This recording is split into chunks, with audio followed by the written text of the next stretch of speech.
Hello दोस्तों, आप सभी को मेरा प्रणाम। जय श्री कृष्णा, जय जय राम। प्रस्तुत है पिनाक की कथा। दूसरे दिन प्रातःकाल राजा जनक से महर्षि विश्वामित्र ने कहा, हे राजन, दशरथ के इन दोनों कुमारों की इच्छा पिनाक नामक धनुष को देखने की है, अतः आप इनकी इच्छा पूर्ण करने की व्यवस्था कर कीजिए। राजा जनक के कुछ कहने से पूर्व ही राम ने कहा, हे नरश्रेष्ठ, पहले आप हमें पिनाक का वृतांत सुनाइए। हमने सुना है कि पिनाक शंकर जी का प्रिय धनुष है। शिव जी के पास से यह आपके पास कैसे आया? इस पर मिथिलापति जनक बोले, हे राम, एक बार प्रजापति दक्ष ने एक बड़ा विशाल यज्ञ किया। दक्ष जी शंकर जी के श्वसुर थे। अपने जामाता से अप्रसन्न के कारण उन्होंने उस यज्ञ में न तो शिव जी को आमंत्रित किया और न ही अपनी पुत्री सती को। पति के समझाने बुझाने की परवाह न करके सती अपने पिता के यहाँ यज्ञ में पहुँच गयी। वहाँ सती का बहुत अपमान हुआ। सती ने देखा कि देवताओं के लिए यज्ञ का जो भाग निकाला गया था उसमें शिव जी का भाग था ही नहीं। इससे क्रुद्ध होकर सती ने यज्ञ कुंड में कूदकर अपने प्राण त्याग दिए। महादेव जी के गणों ने, जो सती के साथ राजा दक्ष के यहाँ आए थे, लौटकर महादेव जी को सारा वृतांत बताया। सती की मृत्यु की सूचना पाकर महादेव जी बड़े क्रुद्ध हुए। उन्होंने राजा दक्ष की यज्ञ भूमि में जाकर उस यज्ञ को नष्ट कर डाला। फिर वे अपना पिनाक नामक धनुष चढ़ाकर देवताओं को मारने के लिए अग्रसर हुए, क्योंकि देवताओं ने उस यज्ञ का भाग महादेव जी को नहीं दिया था। महादेव जी का यह रौद्र रूप देखकर सारे देवता बहुत भयभीत हुए। देवताओं ने अनुनय विनय करके महादेव जी का क्रोध शांत कराया। क्रोध शांत होने पर महादेव जी ने पिनाक को देवताओं को दे दिया और कैलाश पर्वत पर लौट गए।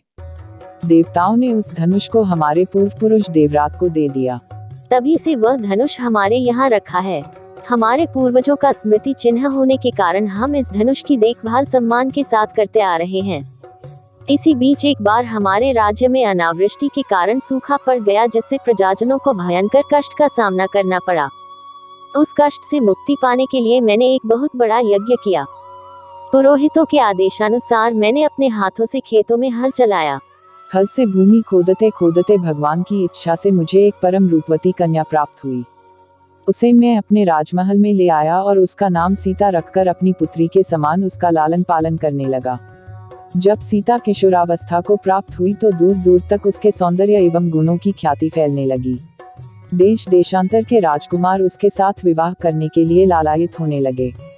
मैं अद्भुत पराक्रमी योद्धा के साथ ही सीता का विवाह करना चाहता था, अतः मैंने यह प्रतिज्ञा कर ली कि शिव जी के धनुष पिनाक पर प्रत्यंचा चढ़ा देने वाला वीर राजकुमार ही सीता का पति होगा।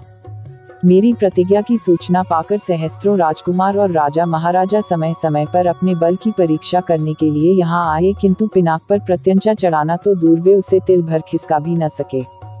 जब वे अपने उद्देश्य में इस प्रकार निराश हो गए तो वे सब मिलकर मेरे राज्य में उत्पात मचाने लगे। मेरे प्रदेश को चारों ओर से घेर लिया और निरीह प्रजाजनों को लूटकर आतंक फैलाने लगे। मैं अपनी सेना को लेकर उनके साथ निरंतर युद्ध करता रहा। वे अनेक राजा थे, उनके पास सेना भी बहुत अधिक थी, इसलिए इस संघर्ष में मेरी बहुत सी सेना नष्ट हो गई। इस पर मैंने भगवान को सहारा मानकर उनकी तपस्या की। मेरी तपस्या से प्रसन्न होकर भगवान ने मुझे देवताओं की चतुरंगिनी सेना प्रदान की। उस सेना ने आगताई राजाओं के साथ भयंकर युद्ध किया और सभी उपद्रवी राजकुमारों को भगाया।